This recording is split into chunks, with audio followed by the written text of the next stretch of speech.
Welcome back, friends, and we're well and truly into the last third of this lovely double corona. And one thing we were talking about just after we left you last time was the fact that my cigar, you can't see it if I showed you, you can't see it, but when I cut the cap, I noticed there was a Dimple. divot, a dimple, Yep. a divot, a dent. They said they have D words, but Yes. Well, you wouldn't call it a hole. a little divot in the cap, and little just past the cap, and every now and then I get this divot. I was talking to Fuzz about what that is, and we looked on Friends of Urbanos on the forum. We searched it up, and there was a thread to it. 10 years ago, Back in 2006. 2006. No hard and true final. No definitive answer as to what it is and why it's there. Yeah. There's a lot of speculation that the rollers themselves actually put it there. Some people say it's a dent from the cap, the little pigtail, the reverse pigtail on the cap. Some people have speculated that it's a sign of a well-rolled cigar. But some people have also said that they've had cigars that are unsmokable with the divot. So it's a little bit of a mystery as to from John's perspective. I just have never taken notice of it myself. But I like it. I like when I get the divot. I think, oh yeah, nice. I seem to have cigars that construction-wise have been great with the divot. Yeah, nice.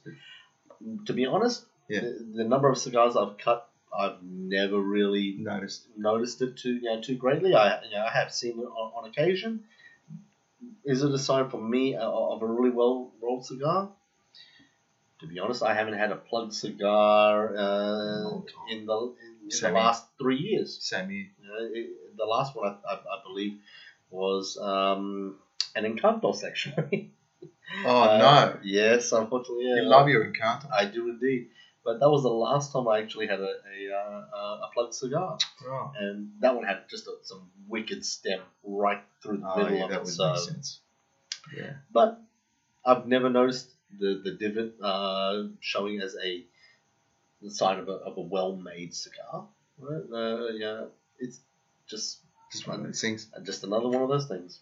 Now, I have tried to smoke a lot slower, and if you compare the Fuzz, and I've been going along as he's been going along, so it hasn't been. Yeah, you're probably about 10 minutes ahead of me this time. Yeah. I've had to relight it 2 or 3 times, and you've had to relight also, haven't you, mate? I think that's more to do with you gas bagging about cricket.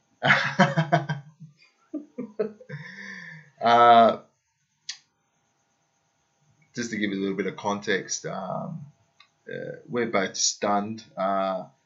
We actually spoke to Ken also today. He's likewise stunned. This fellow Mitchell Marsh, Australians will understand what I'm talking about, comes out and bats and is the lowest average for his position for the number of games he's played before this game, and he doubles his highest score ever. It's 181 not out.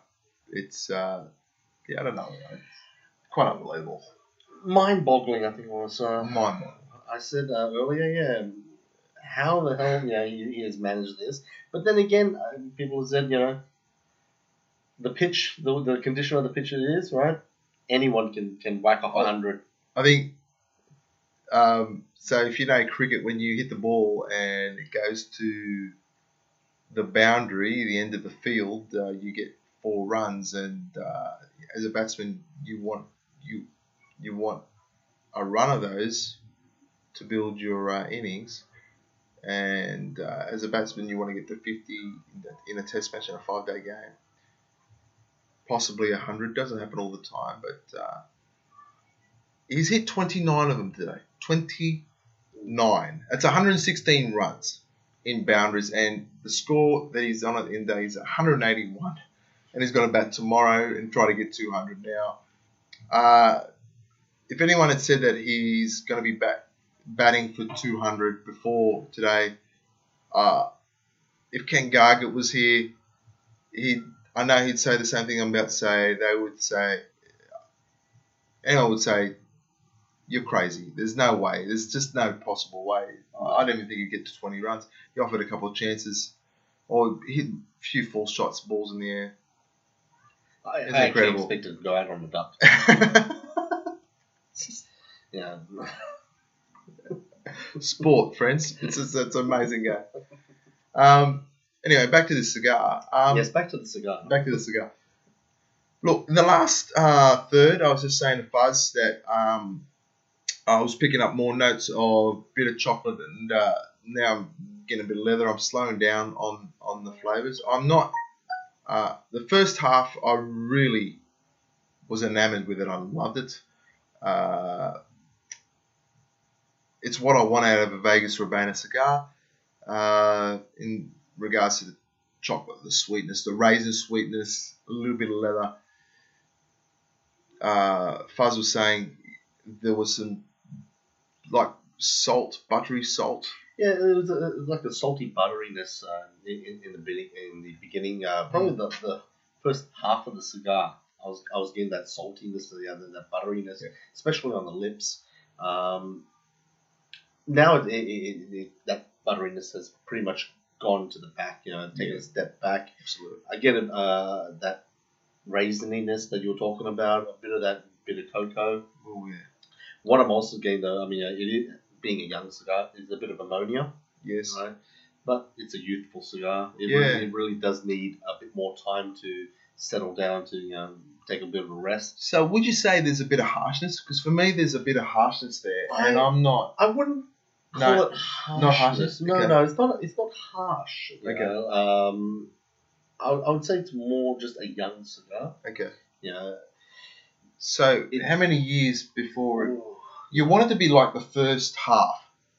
You want this cigar to be like the first half and the back half. That's what I would want. Resting them. True. I mean, you could say that maybe another 2 years down the track. That ammonia would have already left the cigar. Would have gassed off by that time. It would have had time to settle down. So I wouldn't say that it's in any way, shape, or form at the moment a harsh cigar. Well, I mean, we're still into the second third at the moment. Yeah. We haven't gone into the last third. That may develop. Who knows? But it's still a nice cigar. I wouldn't classify this as, for me, a highly rated cigar. It's just quite nice. I'd agree with that. I'd say this is like a mid-morning kind of cigar with a cup of coffee, sit out on your porch or your balcony, read the newspaper, just take an hour or two to enjoy yourself. Yeah. And what we did was we had a coffee to just to change things up with the cigar in the middle third, and that really freshened up. It has freshened up. I mean, I'm not sure if the coffee has had an impact, but there is a bit of more sweetness to it in the second half of the cigar. Yeah. Mind you, the coffee's not that overly sweet. No. But it is a nice, easy-going cigar. Although, construction-wise, I think you and I both were getting a bit of tunneling. Yeah, we were a little bit. Yeah, I still have that here, just a little bit. Yeah, there is a bit of a construction issue with these two cigars. We have had to light it quite a few times. We have. That's true, friends. They're both BMP June 2016. Look, I'm with Fuzz. I don't think that there's any doubt that if you give it a little bit more time, that the flavours will change and they'd be it more needs to like settle down a bit. Yeah, Yeah. more like what we got in the first half. Yeah, definitely. I mean, the second half is quite different. It is getting that ammonia flavour into it. So it is still quite youthful.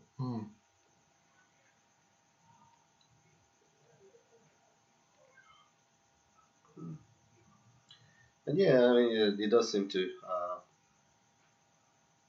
have a bit of construction issue. Yeah. Yeah, I agree. I think it's dashed again. Oh dear.